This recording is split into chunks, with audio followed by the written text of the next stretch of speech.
Hello मेरे प्यारे दोस्तों, मैं हूं आपका दोस्त एक्सप्लेन तेद एंड आज मैं आपके सामने एक्सप्लेन करने आया हूं season 2 episode 4 of Mashle magic and muscles.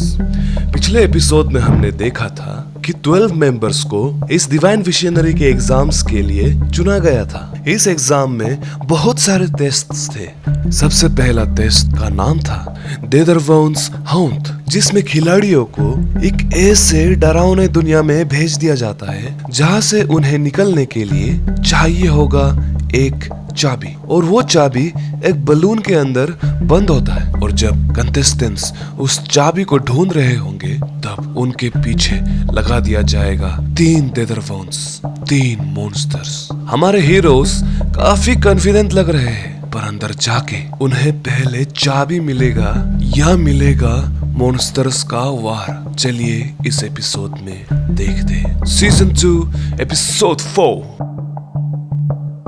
Episode 4 के शुरुआत में हमें दिखाया जाता है कि कमेंटेटर सबको बता रही होती है कि सब कंटेस्टेंट्स पे नजर रखा जाएगा इन चारों आईने से। गाइस, ये मिरर्स एक सीसीटीवी कैमरा की तरह काम करता है। आप इसे कह सकते हो मैजिकल दुनिया का सीसीटीवी, यानी कि उस फर्स्ट टेस्ट में जो भी हो रहा होगा सब इस मिरर में दिख जाएगा।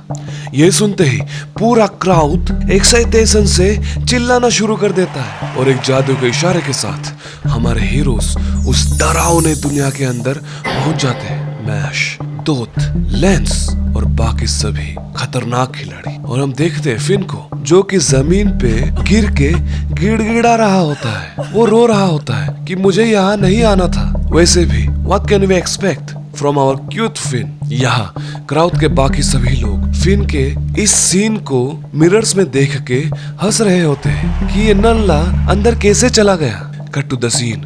उस डरावने दुनिया के अंदर हमें दिखता है सबसे पहला खिलाड़ी, जिसे अनलकीली सबसे पहले मॉन्स्टर्स का सामना करना पड़ता है। वो लड़का उस मॉन्स्टर के ऊपर एक मैजिक स्पेल कास्ट करता है, पर वो मैजिक स्पेल उस मॉन्स्टर के बॉडी से बाउंस हो जाता है। वो मॉन्स्टर उसके ऊपर तेजी से एक बहुत बड़ा कुल्हाड़ी चला देता है। कुल्हाड़ी उस लड़के को लग जाता है और वो स्टेज के बाहर आ जाता है। और तभी हमें कमेंटेटर की आवाज आती है। वो कहती है कि ये मॉन्स्टर्स ऐसे प्रकार के हैं कि इन्हें मैजिक से कुछ नहीं होगा। हमें बताया जाता है कि ये मॉन्स्टर्स एक बहुत ही ताकतवर मैजिक से बनाए गए हैं और इनके ऊपर मैजिक स्पेल्स का कोई असर नहीं होता। फिन का ये सुनकर फट जाता है और इस बार उसका वही फटता है जो फटना चाहिए। यहाँ हमें बाकी कंटेस्टेंट्स को भी दिखाया जाता है। सभी उस चाबी को ढूंढने की कोशिश कर रहे होते हैं। Cut to the scene.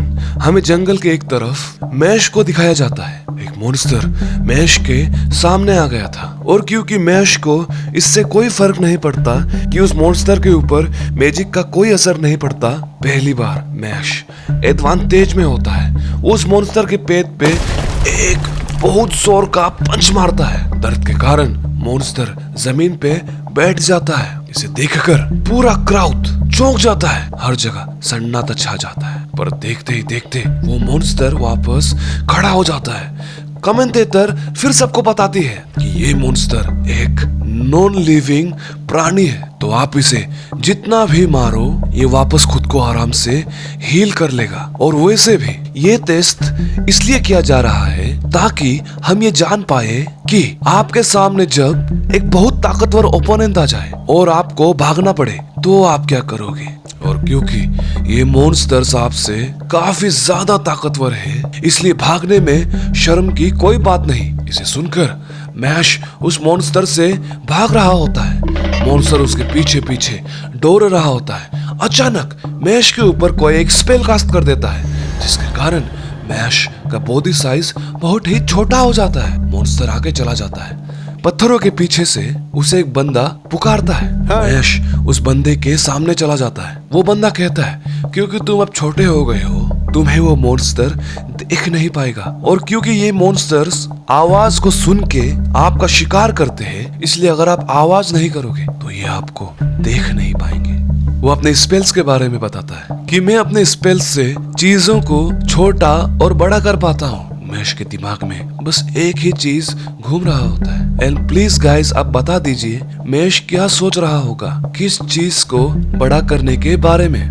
नीचे कमेंट कर दीजिए। गाइस, आई रियली वाना नो आप मैश को कितनी अच्छी तरीके से जानते हो। खैर, वो बंदा स्पेल कास्ट करता है और दोनों फिर से अपने नॉर्मल साइज में आ जाते हैं। वो बंदा दिमाग लगाता है कि जिस चाबी को हम तलाश रहे हैं उसे ऐसी जगह रखा गया होगा जहाँ तक ये मॉन्स्टर्स पहुँच पाए, ताकि हम जब चाबी लेने जाए तो हमें ये मॉन्स्टर्स पकड़ ले और टेस्ट से बाहर निकल दे। तो हमें इन मॉन्स्टर्स का पीछा करना होगा। एंड ऑनेस्टली गाइस, मुझे ये आइडिया काफी अच्छा लगा। कट टू द सीन, हमें दिखता है टोट, जिसे चाबी नहीं मिल रहा होता। वो फ्रस्ट्रेशन के कारण जोर से चिल्लाता है। और गाइस, आपको पता है जहाँ ये जोर की आवाज हुई वहाँ मॉन्स्टर्स नहीं आए, ये हो ही नहीं सकता।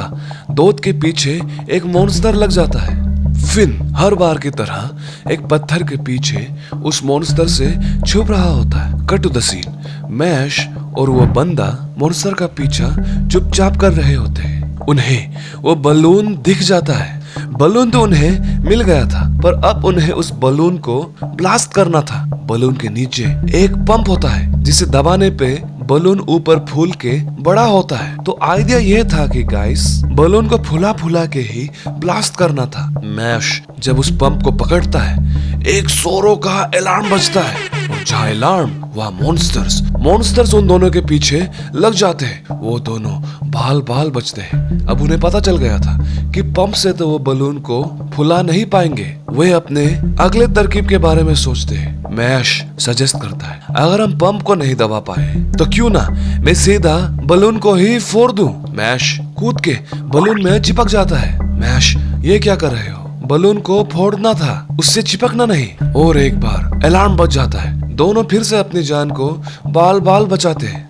उन्हें समझ में आ जाता है कि काम ऐसा नहीं होगा। वे अपने अगले तरकीब लगाते हैं। वे प्लान करते हैं कि सबसे पहले तो वो पंप को दूर से ही पत्थर से तोड़ देगा। उसके बाद बलून को बिना छूते हुए वो बलून को उस लड़के के मैजिक स्पेल से बड़ा कर देगा और उसके अंदर हवा भर देगा। अब पंप तो टूट गया था, बलून भी बड़ा हो गया था। बाहर क्राउड में सब सोच रहे होते हैं, ये कौन सा स्टूपिड काम है? बलून को जितना बड़ा किया जाएगा उसे फोड़ने में उतनी ही तकलीफ होगी, तो ये ऐसा क्यों कर रहे हैं? और जब हम भी यही चीज सोच रहे होते हैं, हमें दिखता है मैश, जो कि अपना वर्कआउट ड्रेस में आ गया था। क्राउड को समझ में नहीं आ रहा होता है कि ये क्या हो रहा है। अचानक से मैश एक बी बॉइंग डांस स्टाइल का फ्रीज मारता है। He was doing break dance, और इन टेक्निकल टर्म्स ब्रेकिंग।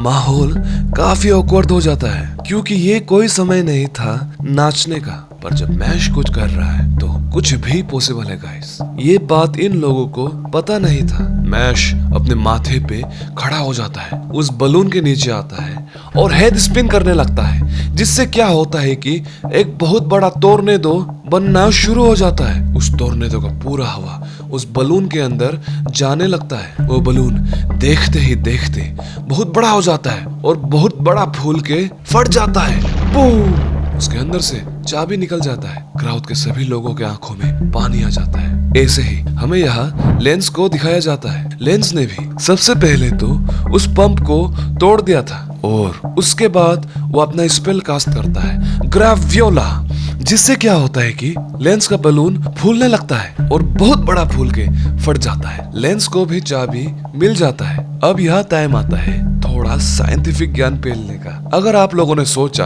कि मैश का तो ठीक है, टोर्नेडो का हवा बलून के अंदर चला गया, पर ग्रेवियोला कहने पे लेंस का बलून कैसे फूला? तो मैं आपको बता दूं, जब मैश ने ग्रेवियोला कास्ट किया, जिससे बाहर का एटमॉस्फेरिक प्रेशर बलून के अंदर के प्रेशर से ज्यादा हो जाता है और बाहर का हवा बलून के अंदर चला जाता है। एंड ऑफ कोर्स क्योंकि लेंस अपने ग्रेवियोला का डायरेक्शन तय कर पाता है, तो वो एयर प्रेशर कहीं भी बढ़ा सकता है। खैर, बहुत हुआ साइंटिफिक ज्ञान। अब फिर से वीडियो की तरफ चलते हैं। हमें दिखाया जाता है कि दोत को भी एक चाबी मिल गया है। वो ओरका हाउस के लीडर मार्गरेट को भी चाबी मिल जाता है, यहाँ मिल जाती है, आप लोग डिसाइड करिए। ऐसे करके बहुत सारे लोगों को चाबी मिल जाते हैं। पर एक जंगल के कोने में हमें दिखाया जाता है फिन, जो कि कांप कांप के एक पत्थर के पीछे बैठ रहा था। पीछे से फिन को कोई आवाज देता है। फिन डर के मारे ऊपर देखता है तो वो होता है दोत। फिन कहता है कि मुझसे तो नहीं होगा, शायद मुझे चाबी नहीं मिल पाएगा।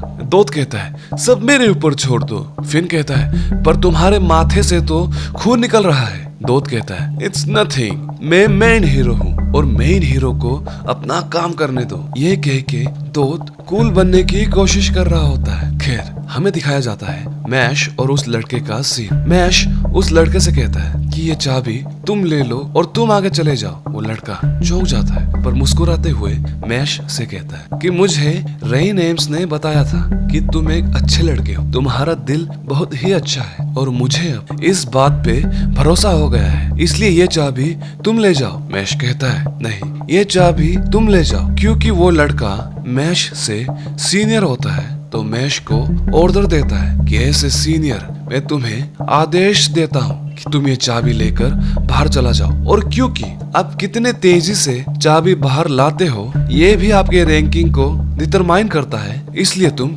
जल्द से जल्द यहाँ से चले जाओ। मैश उस लड़के को थैंक यू कहता है और अपने दिल में उस लड़के के लिए बहुत ही अच्छे विचार रखते हुए वहाँ से चला जाता है। मैश के जाते ही उस लड़के के पीछे से किसी के चलने की आवाज आती है। वो जब पीछे देखता है उसके ऊपर कोई स्पेल कास्ट कर देता है जो उसके आंखों पर लगता है। उसके आंखों से खून निकल जाता है। ये होता है एक पिंक बालों वाला लड़का जो कि ओरका हाउस का होता है। गाइस अपने दिमाग में रख लीजिए कि ओरका हाउस का ड्रेस ग्रीन होता है और अब हमें दिखता है कि वो दोनों आमने सामने होते हैं। हमें बाहर का सीन दिखाया जाता है। सभी क्राउड्स जोरों से चीयर कर रहे होते हैं। दरवाजा खुलता है और अंदर से निकलता है मैश। वहाँ पहले से ही बहुत सारे कॉन्टेस्टेंट्स बाहर आ गए थे। दोत और फिन भी बाहर आ गया था। बेचारे दोत ने फिन के लिए भी एक चाबी कहीं से मैनेज कर लिया था। दोत बहुत ही ज्यादा जख्मी हो गया था। लेंस भी बाहर आ गया था। गाइस हमारे सारे हीरोज ने इस टेस्ट को पास कर लिया था। अब कमेंटेटर और एक अनाउंसमेंट करती है। वो कहती है कि इस टेस्ट में 12 कंटेस्टेंट्स से सिर्फ 9 कंटेस्टेंट्स ही सिलेक्ट होंगे और अब आखिरी कंटेस्टेंट रह गया था। दरवाजा खुलता है और हमें दिखता है वही लड़का जिसने मैश का हेल्प किया था। वो खून में लटपट धीरे धीरे दरवाजे के बाहर आ रहा होता है। हमें लगता है कि ये लड़का आखिरी लड़का होगा पर थोड़े आगे आने के बाद वो गिर जाता है। उसके पीछे से वही पिंक बाल वाला ओरका हाउस का लड़का आता है और उसके पीछे दरवाजा बंद हो जाता है और ये टेस्ट यही खत्म हो जाता है।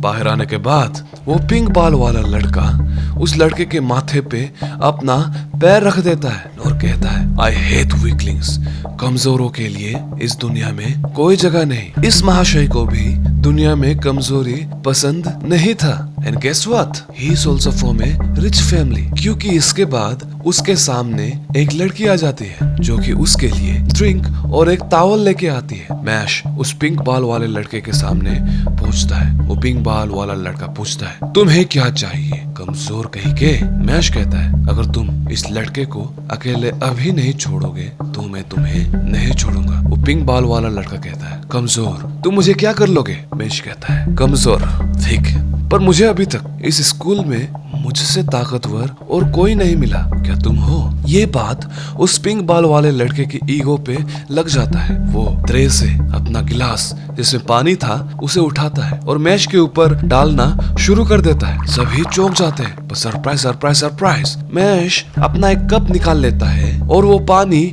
जो वो पिंक बाल वाला लड़का मैश की तरफ फेंक रहा होता है उसे अपने ग्लास में ले लेता है। उसमें प्रोटीन डालता है, हिलाता है, जोर से हिलाता है और पी लेता है। Once again, Mash shocked, crowd shocked। Mash कहता है thank you for the water, exactly मुझे अभी ही प्रोटीन पीना था। इसके बाद मैश उस लड़के से एक बहुत ही इंपॉर्टेंट बात करना शुरू करता है। मैश कहता है कि ताकत, तुम्हें पता भी है कि ताकत क्या होता है। सभी के लिए ताकत का मतलब अलग होता है जैसे कि, पर अचानक से मैश को पता चलता है कि उसे तो इसके बारे में कुछ पता ही नहीं। वो तो इन द मोमेंट अपने इमोशंस में बह गया था। खैर जब दोनों ये बातें कर ही रहे होते हैं मैडम कमेंटेटर सेकंड टेस्ट का ऐलान कर देती है। इस टेस्ट का नाम होता है द लाइफ क्रिस्टल।